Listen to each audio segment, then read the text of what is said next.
Welcome back to the weekly headlines. I'm Kevin Hart. I'm Mike Wimmacher. And let's get to the news.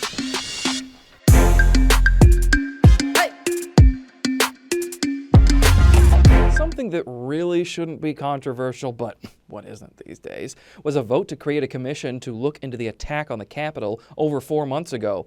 Or, as the GOP says, a field trip gone wrong. Of course, we expected Adam Kinzinger to vote for it, but a pleasant surprise was Rodney Davis voting for this. Was that right? Rodney Davis. Yeah, Rodney Davis. Some Republicans are not happy, though. Darren Bailey, in particular, called Davis a so-called Republican. Wow. By not towing the party line, Bailey's throwing Davis out like a judge throwing out his lawsuits against the governor. Mayor Jim Langfelder will get to keep his current spending privileges, as after vetoing the city council's ordinance dropping its spending authority to $10,000 2 weeks ago, the council wasn't able to find enough votes this week to override Langfelder's veto. You know what that means.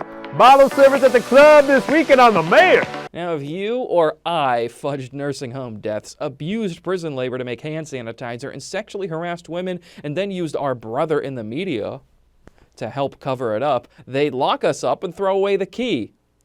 But if your last name is Cuomo, you get a $5 million book deal. This guy has like 71% approval rating. At least OJ's book was called If I Did It. I can only imagine New York Governor Andrew Cuomo's book is going to be called Yeah, I Did It, and What the Hell Are You Going to Do About It? Mark McCloskey. Remember him? You can see him here auditioning for the Hollywood action flick Red Lawn. Well, McCloskey announced earlier this week that he's decided to officially enter the 2022 race for Missouri's open Senate seat. McCloskey is a lawyer and has never held any political office previously and is mostly widely known for pointing a gun at BLM protesters. Now, can I get 20 seconds on the clock, please? Because let's help Mark out with some campaign slogans, shall we? McCloskey, his election results are fully automatic. Aiming to change things on Capitol Hill. Take your shot with McCloskey.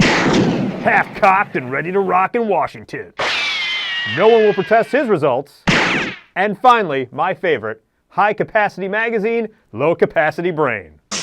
That's what a gun sounds like. The White House is teaming up with dating apps to promote the COVID vaccine, because I'm sure the first thing that you want to see when you're swiping on some young hotties is Joe Biden popping up to say, "Listen here, Corn Pop, before you attempt to put your jack in that Jill, make sure you get the COVID vaccine." People will either be disgusted by this or think, wow, this marketing for Dear Evan Hansen is great. With lawn mowing season in full effect, thanks for the reminder, Alderman Hanauer, the Sangamon County Sheriff is reminding people not to spray grass clippings onto roadways while mowing lawns. Cut grass on the road can cause motorcycles and other vehicles to lose traction, creating a dangerous situation for them. Sheriff's Office also notes that blowing grass clippings on the roadways violates the Illinois Litter Control Act and can lead to fines and even a misdemeanor. And Alderman Joe McMiniman notes another word for grass is reefer. Project Veritas is beyond upset the Supreme Court won't let them lie. Founder James O'Keefe is fighting a Massachusetts law barring secret recordings of public officials. Now, Veritas is the Latin for truth. Infamously, they tape people in secret and then deceptively edit their videos to stir conspiracy theories. Kind of like this.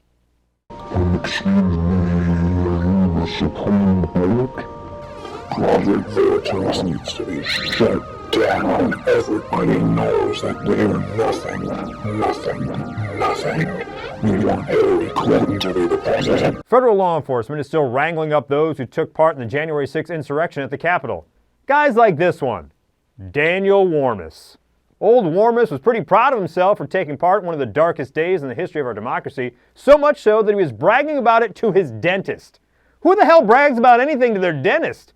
Well, while Warmus was regaling the tale of smoking weed in the Capitol and refusing police officers' orders to leave the building, someone else at the office was listening and then proceeded to leave an anonymous tip with the feds, leading to Warmus' arrest earlier this week.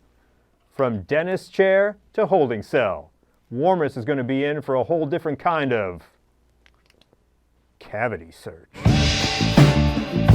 Hollywood is changing, and hopefully for the better. We're getting rid of the old way of doing things like blackface, brownface, yellowface, redface, and yes, even whiteface.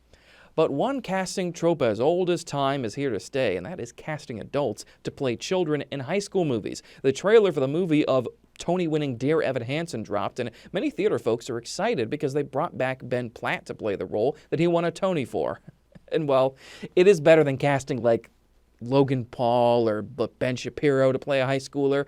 What works on stage doesn't always work on film. Yes, adults played teens in Grease when that was on Broadway, but on film, close up and in HD, you can even see the 5 o'clock shadow on some of these teenagers. Chicago White Sox manager Tony LaRussa, seen here showing you where he thinks the sky is, was the center of controversy earlier this week.